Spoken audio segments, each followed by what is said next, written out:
What's up, graphic designers? Happy Tuesday, and welcome to day 2 of this Ja Morant poster project.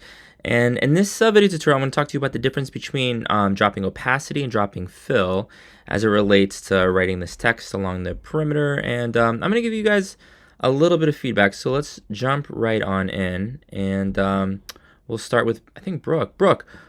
Actually, we'll start with Zeechie's Caitlin Clark. Well done. I love this. Here's the thing, Zeechie. Caitlin Clark, she's got to be desaturated. So this portrait in the background, when you're applying blending mode, it's got to be desaturated. I can tell that it's not. Additionally, you're going to want to make sure that the C of Clark starts at the bottom and the K of Clark goes all the way to the top. You're going to add some more textures in the background. Otherwise, this looks really, really cool. I don't know who this is because I know Fred is not the one making it. Ladies and gentlemen, put your name in the file name. I'm just now noticing that it says 3 and 4 behind his head. You're going to maybe want to put that somewhere else. You're going to think about what color you want to use to highlight. And here you've got a few different examples. Dylan copy, Dylan copy. Brooke, if this is yours, please put your name in the file name. And Brooke, I'm asking you nicely to please go to dafont.com. And actually, this makes me think of a conversation I had with Arib today. So Arib downloaded and installed the font. What a guy. Thank you so much. However, when he was trying to pop in a number, it wasn't visible. And so here's the situation. So I'm going to pop in preview Dylan 22. We're going to change the font from 25 to 200. I'm going to click submit. And you'll notice that in this first font, we can see both text and numbers. However, in the second font option, the second most popular one, Shandia, it's got this fun like script text, but there's no numbers involved. There's numbers, however, in all these other fonts, except for number 10, Birds of Paradise. It's just this sort of standard boilerplate font as we have here and here. So you're going to keep that in mind as you're going through and downloading fonts. Shout out to Brooke, who's going to find a new font. One other thing that Brooke is going to do is she's going to get a texture. So super duper important. So when I'm looking here, it's super subtle. But you'll notice that it's a little bit grainy on the background, so as it is on the white. So what Brooke's going to do is, and everybody, you're going to do an image search. We'll click right here, and I'm going to type in, let's type in scratchy texture, and we're going to see what pops up. And so it's like this one right here. We're going to right click, we're going to copy image, we're going to return to Photoshop, and I'll just pop it in this one right here. And yeah, that kind of looks like it, right? So I'm going to press Command 0, Command T, and then we could sort of stretch it out so it looks a little bit like this. And then check this out. If we create a new layer above it, and let's get, I don't know, this color right here, and I'm going to press B for brush, and we're painting because it's on a new layer, of course. We can then apply a blending mode, and when we zoom in, we can see that, oh, that's cool. We've got that cool texture with a color of our choice. If we wanted to change it to, I don't know, this kind of green, we could do that as well. So that adds a little bit more flavor to the image that we're working on. All right, where are we? Okay.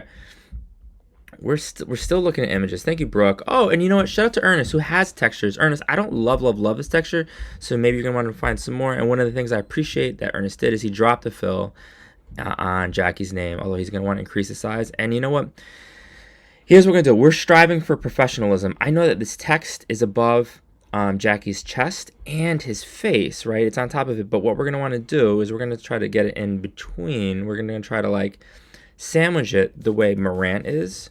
Right here. So here I see Morant is on top of his chest, but it's behind his face. So I'm going to let you guys think about like ways you can sort of achieve that effect. Where is it? So here we have, I'll just tell you actually, I was able to break it up into 2 separate lines. So here we've got MER over his arm, but because I split into 2 pieces, we have this element behind his face. And so that's the level of professionalism that we're looking for.